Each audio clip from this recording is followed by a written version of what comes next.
Bagaimana mungkin 70 kapal perang besar bisa mendaki bukit terjal hanya dalam satu malam, jika bukan karena iman yang menggerakkannya?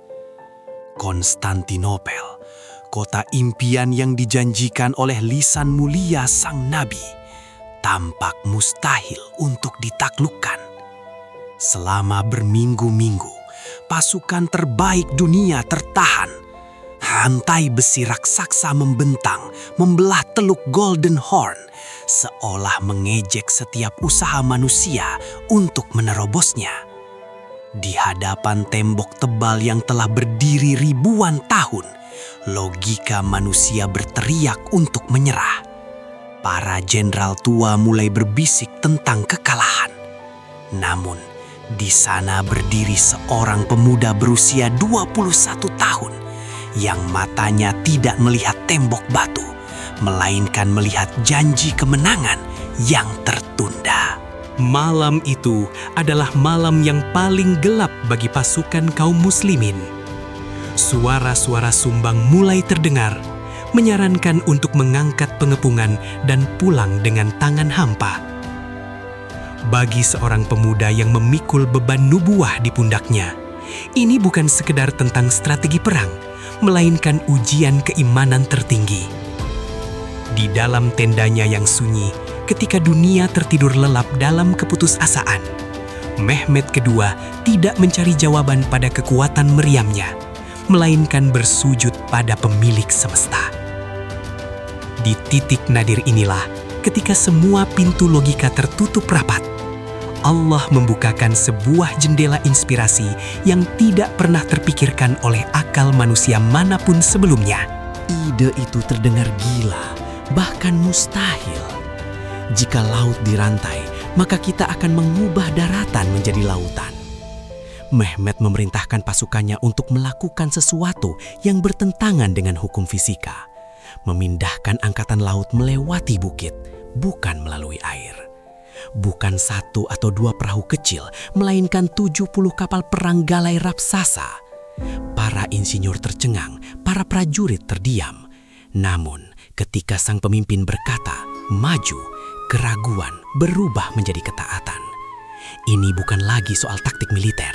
Ini adalah manifestasi dari keyakinan bahwa jika Allah berkehendak, gunung pun bisa menjadi samudra.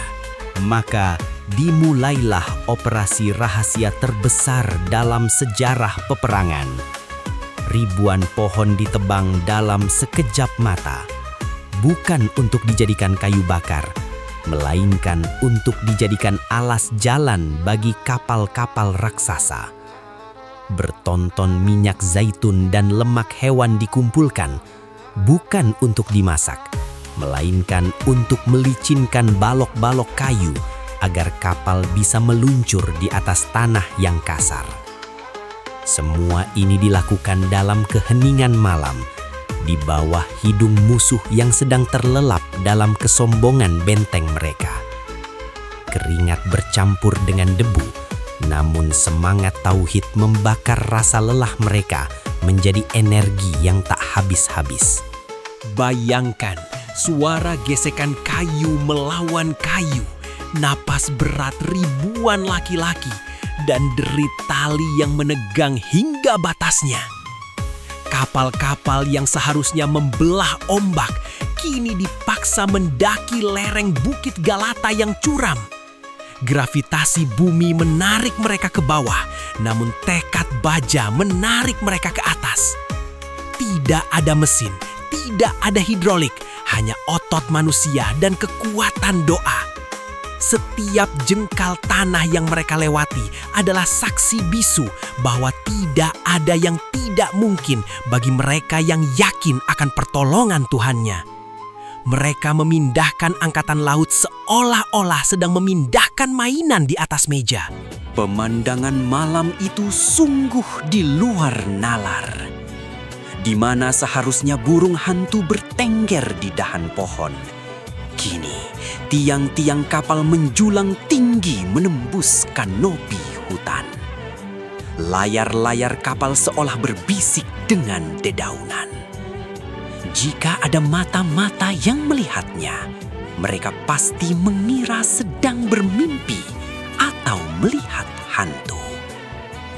Kapal berlayar di atas gunung bukan lagi metafora, tapi realita yang tercipta dari kegigihan seorang pemuda yang menolak menyerah.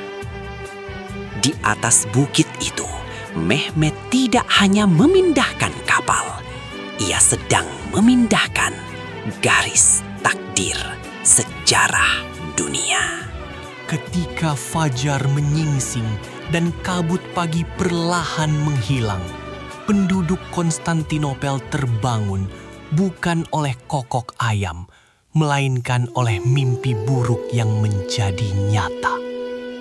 Mereka melihat ke arah teluk yang seharusnya aman terlindungi rantai, namun kini dipenuhi oleh 70 kapal perang Ottoman yang siap memuntahkan api.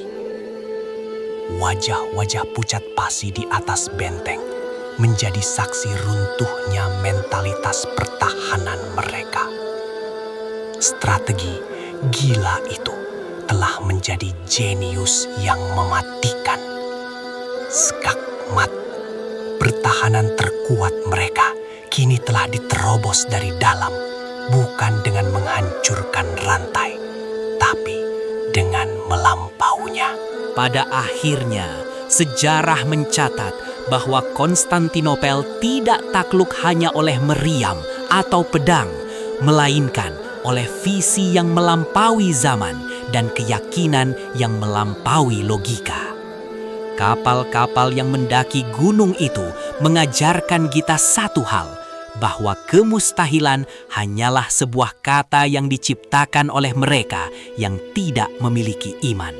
Ketika akal berkata, berhenti, iman berbisik, kun fayakun. Pemuda 21 tahun itu, Sultan Mehmet Al-Fatih, telah membuktikan bahwa sebaik-baik pemimpin adalah dia yang keyakinannya kepada Allah jauh lebih besar daripada ketakutannya pada dunia.